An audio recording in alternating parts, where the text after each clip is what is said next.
Hello बच्चा लोग, कैसे हो आप लोग बताओ यार। और हमारा जो चैनल है द्वारिका धनराज, उस पर हम लेके आए हुए हैं क्लास 10th का न्यू सेशन में जो आने वाला चैप्टर है जिसे कहते हैं केमिकल रिएक्शन एंड इक्वेशन।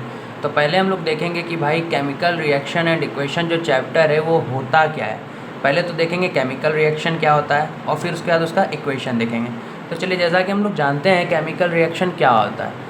जब दो या दो से ज़्यादा सब्सटेंस मिलकर नया सब्सटेंस प्रोड्यूस करता है यानी बनाता है, उस केमिकल रिएक्शन कहते हैं। ठीक है, तो क्या कहते हैं? जब दो या ज़्यादा सब्सटेंस मिलकर नया सब्सटेंस बनाता है उसे केमिकल रिएक्शन कहते हैं।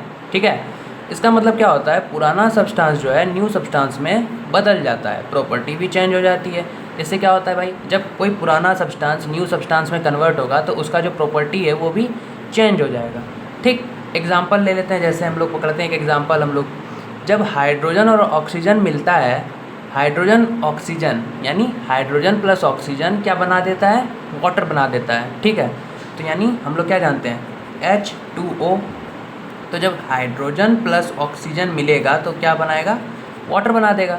तो भाई ये था तुम्हारा एग्जाम्पल। और तुम्हारे जो चैप्टर का एग्जाम्पल है उसमें एक एग्जाम्पल ये तो मैं अपने मन से दे रहा था, बाकी तुम्हारे जो चैप्टर का एग्जाम्पल है वो एग्जाम्पल यहाँ पे दिया हुआ है। Burning of A magnesium ribbon in air and collects of magnesium oxide in A watch glass. क्या कह रहा था कि एक मैग्नीशियम रिबन को क्या करना है? जलाना है। कहाँ? एयर में।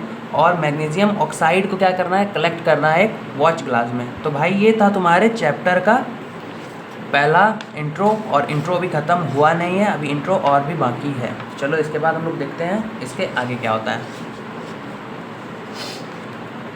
तो चलो, you must have observe that magnesium ribbon burn with A dazzling white flame. ठीक है, तो भाई एक वाइट फ्लेम के साथ जल रहा होगा तुम्हारा मैग्नीशियम रिबन। अगर तुम कर सकते हो तो कर लेना अपने स्कूल के लैबोरेटरी में।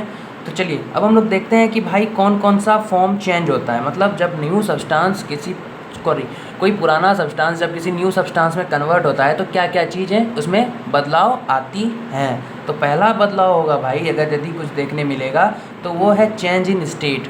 जो भी उसका स्टेट होगा, जिस भी स्टेट में होगा, लिक्विड, सॉलिड या फिर गैस, लिक्विड हो जाए, सॉलिड हो जाए या फिर गैसियस स्टेट में होगा, तो वो स्टेट उसका क्या होगा? चेंज हो जाएगा। Change in colour, colour change हो सकता है। कोई वाइट है तो ग्रे हो जाएगा, ग्रे है तो ग्रीन हो जाएगा, कुछ भी हो सकता है, कुछ भी बदलाव हो सकता है। ठीक, फिर दूसरा बात, evolution of A gas. Evolution of A gas मतलब गैस भी प्रोड्यूस हो सकता है। ठीक है, फिर उसके बाद चेंज इन टेम्परेचर, उसका टेम्परेचर भी बदल सकता है, कोई ज़्यादा गर्म हो सकता है, कोई ज़्यादा ठंडा हो सकता है। तो रिएक्शन जब भी होता है बिटवीन, तो इतने 4 चेंजेस आते हैं। किसी के मतलब बीच अगर रिएक्ट करता है, कोई भी चीज़ अगर एक दूसरे से इक्वेशन बनाता है तो उसमें क्या होता है? जो भी नया पुराना सब्सटेंस है वो नया सब्सटेंस में कन्वर्ट हो जाता है, जिसमें कि उसका प्रॉपर्टी बदलता है। तो प्रॉपर्टी, यही 4 प्रॉपर्टीज़ हैं जो बदल जाते हैं, जैसे change in state, change in colour, evolution of gas और चेंज इन टेम्परेचर। ठीक है, तो अब हम लोग जान चुके हैं भाई कि केमिकल रिएक्शन और इक्वेशन क्या होता है। तो इसी के साथ अगर किसी को कोई भी डाउट हो तो भाई डिस्क्रिप्शन में लिंक दे दिए हुए हैं, वहाँ से जाके नोट्स प्रोवाइड करवा लेना और देख लेना कि कैसे होता है। तो चलो हम लोग पहले देखते हैं कि भाई केमिकल इक्वेशंस क्या होते हैं। तो पहला हम लोग देखेंगे कि केमिकल इक्वेशंस क्या होते हैं। तो 1.1 में हमें दिया हुआ है केमिकल इक्वेशंस। तो उससे पहले भाई एक बीकर का इमेज दिया हुआ है तुम्हारे साइड में, तो उसको हम लोग देख लेते हैं। कॉक है, ग्लास ट्यूब है, कॉनिकल फ्लास्क है, उसके बाद डिल्यूट सल्फ्यूरिक एसिड है, जिंक ग्रेनुअल्स है। ठीक है, तो इसमें से जो भी रिएक्ट हो रहा है, मतलब डिल्यूट सल्फ्यूरिक एसिड और जिंक ग्रेनुअल्स को जब मिलाया गया तो इसमें से गैस प्रोड्यूस हुआ तुम्हारा H2 गैस। जो H2 गैस है वो ग्लास ट्यूब के थ्रू कहाँ बाहर आ रहा है? बाहर आ जा रहा है। ठीक है, तो H2 गैस कब प्रोड्यूस होता है? जब डिल्यूट सल्फ्यूरिक एसिड और जिंक ग्रेनुअल्स एक दूसरे से मतलब रिएक्ट करते हैं। ठीक, formation of hydrogen gas by the action of dilute sulphuric acid और जिंक और डिल्यूट सल्फ्यूरिक एसिड जब एक दूसरे से रिएक्ट करते हैं तो क्या प्रोड्यूस होता है? Hydrogen gas. ठीक है, तो ये तुम्हारा भाई ये इंपॉर्टेंट है, देख लेना एक बारी। उसके बाद चलो देखते हैं 1.1। तो 1.1 हमें कहता है केमिकल इक्वेशन। तो भाई केमिकल इक्वेशन मैंने तुम्हें पहले ही बता रखा है कि भाई केमिकल रिएक्शन अलग है और केमिकल इक्वेशन अलग है। भाई इक्वेशन जो है वो बड़ा पार्ट होता है इस चैप्टर का, तो इक्वेशन को तुम अगर पढ़ रहे हो तो ध्यान से पढ़ना, और अगर किसी फ्रेंड को तुम कनेक्ट करना चाहते हो तो भाई उसे इस वीडियो को शेयर कर देना। तो हम लोग देखेंगे भाई कि केमिकल इक्वेशन क्या है। व्हेन देखो activity 1.1 can describe as when a magnesium ribbon is burned in oxygen. जब एक मैग्नीशियम रिबन को बर्न किया गया ऑक्सीजन में, it get convert into magnesium oxide. भाई जब रिएक्ट किया गया, देखो क्या हुआ, जब मैग्नीशियम रिबन को लेके एयर के प्रेजेंस में बर्न किया गया, यानी जब एयर था वहाँ पे तो उसको जलाया गया, और वो क्या चीज़ में कन्वर्ट हो गया, कन्वर्ट टू मैग्नीशियम ऑक्साइड, यानी वो ऑक्सीजन के साथ रिएक्ट कर गया और मैग्नीशियम ऑक्साइड बना दिया। This description of a chemical reaction in a sentence for is quite long, ये थोड़ा लंबा चला। It can be written in the short form, देखो इसको थोड़ा लंबा लिखा गया, मैग्नीशियम प्लस ऑक्सीजन, तो magnesium oxide. The simplest way to do this, right in the form of a word equation, इसे एक वर्ड इक्वेशन में, मतलब एक लंबा इक्वेशन को वर्ड इक्वेशन में कन्वर्ट कर दिया गया, जैसे यहाँ तुम देख सकते हो। वर्ड इक्वेशन यानी magnesium plus oxygen is equals to magnesium oxide. तो भाई जो इस साइड होते हैं, यानी जो प्लस में होते हैं, जैसे मैग्नीशियम और ऑक्सीजन, जैसे हाइड्रोजन और ऑक्सीजन, तो इनको क्या कहते हैं हम लोग, रिएक्टेंट्स, ठीक।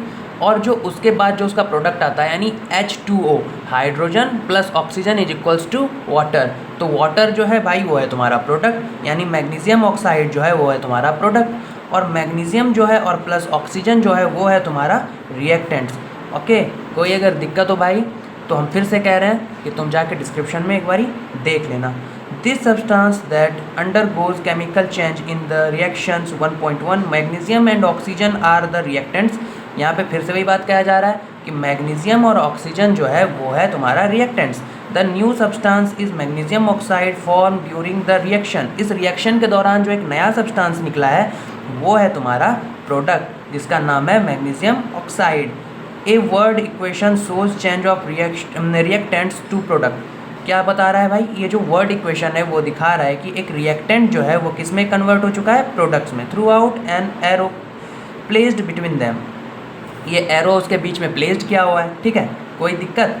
The reactants are written on left hand side, देखो इसको रिएक्टेंट्स को लेफ्ट हैंड साइड लिखा जाता है, और बीच में जो है वो प्लस का साइन होता है, और उसमें क्या किया जाता है भाई, जो तुम्हारा प्रोडक्ट आएगा उसको RHS यानी राइट हैंड साइड लिखा जाएगा, बीच में फिर से प्लस का दिया जाएगा sign. Between them the arrowhead point toward the product and shows the direction of the reactant. भाई ये जो एरोइड है ये जो है तुम्हारा ये हो जाएगा LHS यानी लेफ्ट हैंड साइड, और ये हो जाएगा RHS, ये हो जाएगा राइट हैंड साइड, यानी रिएक्टेंट लेफ्ट हैंड साइड और प्रोडक्ट राइट हैंड साइड। इस स्पीकर को देख लेना, यहाँ पे समझ में आ गया होगा, तो अगर नहीं आया है तो फिर से रिवाइंड करके एक बारी समझ लेना, ठीक है।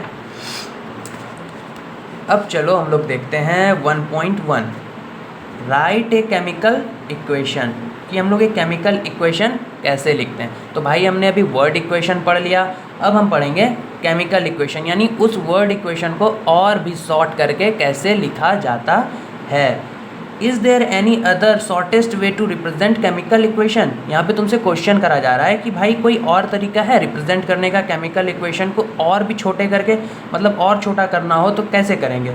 तो chemical equation can made more concise and useful if we chemical formula instead of word. एक केमिकल इक्वेशन रिप्रेजेंट एक केमिकल रिएक्शन, एक केमिकल इक्वेशन जो है वो क्या रिप्रेजेंट करता है भाई, केमिकल रिएक्शन को। If you recall formula of magnesium और ऑक्सीजन, अगर तुम्हें मैग्नीशियम और ऑक्सीजन का फार्मूला पता है एंड मैग्नीशियम ऑक्साइड का फार्मूला पता है, the above word equation can be written as, अगर भाई तुम्हें मैग्नीशियम का फार्मूला पता है, तुम्हें ऑक्सीजन का फार्मूला पता है, तुम्हें मैग्नीशियम ऑक्साइड का फार्मूला पता है, ठीक है, तो तुम क्या कर सकते हो, इसको एबव वर्ड इक्वेशन को तुम एक छोटे फॉर्म में लिख सकते हो, जैसे 1.2 में दिखाया गया है, जैसे मैग्नीशियम का Mg और ऑक्सीजन का O2, तो MgO, ठीक है। अब भाई तुम बोलोगे कि यहाँ O2 था, यहाँ Mg है, तो भाई इसको क्या किया, तो भाई अब ये है अनबैलेंस्ड, ये बैलेंस अब हम लोग करेंगे। तो बैलेंस करने के लिए हम लोग यहाँ सीखेंगे 1.2 में।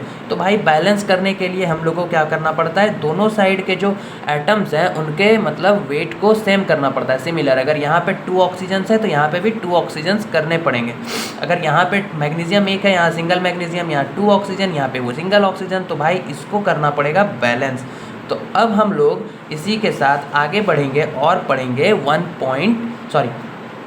1.1.2 तो बैलेंस केमिकल इक्वेशंस। तो भाई बैलेंस केमिकल इक्वेशन पढ़ने के लिए सबसे पहले तुम्हें देखना पड़ेगा भाई फॉर्मूला, और अगर फॉर्मूला याद नहीं है तो हमारे चैनल को कर लो सब्सक्राइब, क्योंकि नेक्स्ट क्लास जो होने वाला है वो तुम्हारा फॉर्मूले का ही होने वाला है, ठीक। और अपने फ्रेंड्स के साथ इस वीडियो को ज़रूर से शेयर करना, और वीडियो पसंद आए तो लाइक करना, चैनल पे नए हो तो सब्सक्राइब भी करके जाना, ओके। तो भाई बिना समय गवाए हम चलते हैं बैलेंस केमिकल इक्वेशंस पे। Recalls the law of conversation of mass. भाई तुम्हें क्या कन्वर्सेशन ऑफ मास का फॉर्मूला पता है, लॉ क्या था? That you studied in class 9th। तुमने क्लास 9th में पढ़ा होगा मास वाला। मास can neither be created nor be destroy in a chemical reaction. भाई ये सेम एनर्जी वाला मतलब लॉ है जो होता है। तो मास ना ही कभी बनता है और ना ही कभी ख़त्म होता है। तो mass is neither be created nor be destroyed in a chemical reaction. Mass कभी ना ही केमिकल रिएक्शन में ख़त्म होता है और ना ही बनता है, जो रहता है सेम रहता है। अगर 2 यहाँ पे है तो इस साइड भी 2 रहेगा, यहाँ रिएक्टेंट 2 तो प्रोडक्ट भी 2 मास का, ठीक। तो मास मतलब गाइज होता है वेट, ठीक है। That is the total mass of chemical equation chemical elements present in the product of a chemical reaction. अगर जो मास है टोटल मास एलिमेंट्स का प्रेजेंस है प्रोडक्ट में of chemical reaction has been equals to total mass of element presence in reactant. भाई जैसा अभी मैंने कहा, अगर यदि रिएक्टेंट में 2 है तो प्रोडक्ट में भी मास 2 ही होगा, वो कभी ना बदलेगा, ना कभी ज़्यादा होगा, ना कभी कम होगा। In other words, the number of atom of each element remains the same before as after a chemical reaction. Hence, we need to balance a skeletal chemical equations. भाई जो बैलेंस का फॉर्मूला और बैलेंस करने को कहते हैं उसको कहते हैं skeletal chemical equation.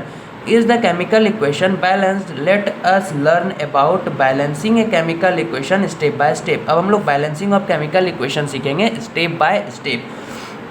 तो फर्स्ट ऑफ ऑल मैं तुम्हें क्लियर करवा देता हूँ स्केलेटल केमिकल इक्वेशन। भाई जो बैलेंसिंग ऑफ होता है केमिकल इक्वेशंस उसे ही कहते हैं स्केलेटल केमिकल इक्वेशन, यानी दोनों इक्वेशंस को बैलेंस करना, रिएक्टेंट और प्रोडक्ट को बैलेंस करने को ही कहते हैं स्केलेटल केमिकल इक्वेशन। तो भाई चलो, the word equation for activity 1.3 में भी रिप्रेजेंट एज।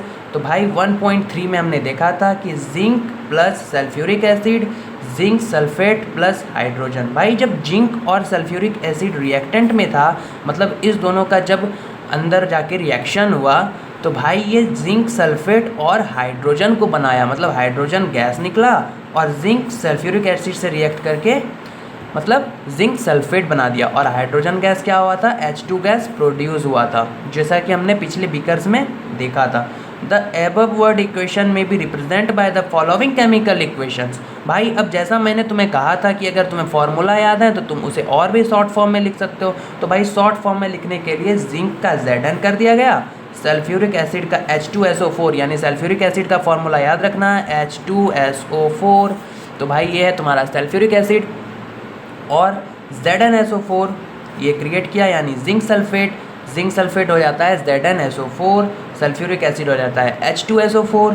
भाई मैं फिर से रिपीट कर रहा हूँ, सल्फ्यूरिक एसिड हो जाता है H2SO4, जिंक सल्फेट हो जाता है ZnSO4 और plus hydrogen H2, hydrogen gas H2। Very good, समझ में आ गया भाई? अगर ना आया हो तो फिर से रिवाइंड करके देख लेना भाई, और पॉज करके इमेज भी तुम ले सकते हो अगर तुम्हारे पास बुक है तो। Very good. Let us examine the number of atoms of different element on both sides of the arrow. तो भाई अब हम देखेंगे कि बैलेंस कैसे करते हैं एलिमेंट्स को। तो भाई एलिमेंट्स का देखो ऐसा बॉक्स बना लेना अपने कॉपी में, अगर तुम्हारे पास कॉपी अभी प्रेजेंट है, अगर नहीं है तो भी कोई बात नहीं, अगर है तो बहुत अच्छी बात है।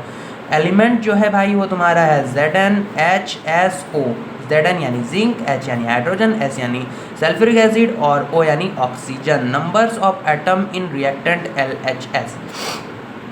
ठीक है भाई, सल्फेट सल्फ्यूरिक एसिड भाई सब कुछ सिमिलर ही है, ठीक। तो number of atoms in reactant LHS, LHS में भाई देख लो ये 1 है, ये 2 है, ये 1 है, ये 4 है। भाई क्या था यहाँ पे जिंक 1 है, हाइड्रोजन 2 है, SO4 यानी O जो है यहाँ 4 है, इस साइड भी O4 है, यहाँ पे O सिमिलर कौन कौन सा है 1 2 1 4। तो भाई हमें अब एक चीज़ पता चल चुका है कि भाई ये जो पूरा का पूरा इक्वेशन है ये बैलेंस्ड इक्वेशन है।